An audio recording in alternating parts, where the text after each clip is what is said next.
ఆంధ్రప్రదేశ్లో ప్రధానంగా 2 పార్టీలకు కూడా మహిళా ఓటు బ్యాంకే టార్గెట్.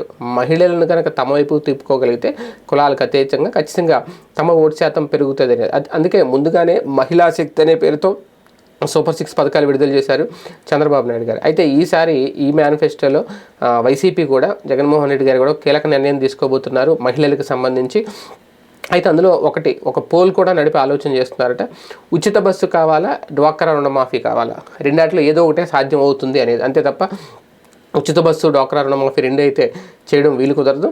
ఉచిత బస్సు కనుక ఎక్కువ శాతం ప్రజలు కోరుకుంటే, ఉచిత బస్సు ప్రయాణం కావాలి మహిళలు కనుక కోరుకుంటే అది, లేదు అంటే కనుక డ్వాక్రా రుణాల మాఫీ, అది కూడా ఒక లిమిట్ పెట్టి ₹1,00,000 లోపు రుణాలు మాఫీ చేస్తారా ఏంటనేది అది కూడా ఇంకా ఫైనల్ అయితే చేయలేదు. రెండింట్లో ఏదో ఒకటి మాత్రమే సాధ్యమవుతుంది, రెండు అయితే మాత్రం అది జరగని పని అని చెప్పి ఇప్పటికే తేల్చి చెప్పేసట. దీని మీద కూడా కసరత్తు జరుగుతోంది. కొంతమంది అభిప్రాయాలు కూడా తీసుకుంటున్నారట. ఒక సర్వే కూడా నడుస్తున్నారట మొత్తం రాష్ట్ర వ్యాప్తంగా.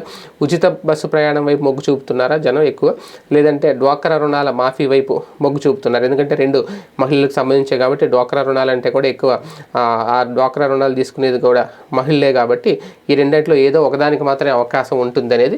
మరి ఫైనల్గా ఏది జరుగుద్ది, ప్రజలు ఏం కోరుకుంటారు అనే దాన్ని బట్టి జగన్మోహన్ రెడ్డి గారి నిర్ణయం ఉంటుంది. చూద్దాం ఏం జరుగుద్ది.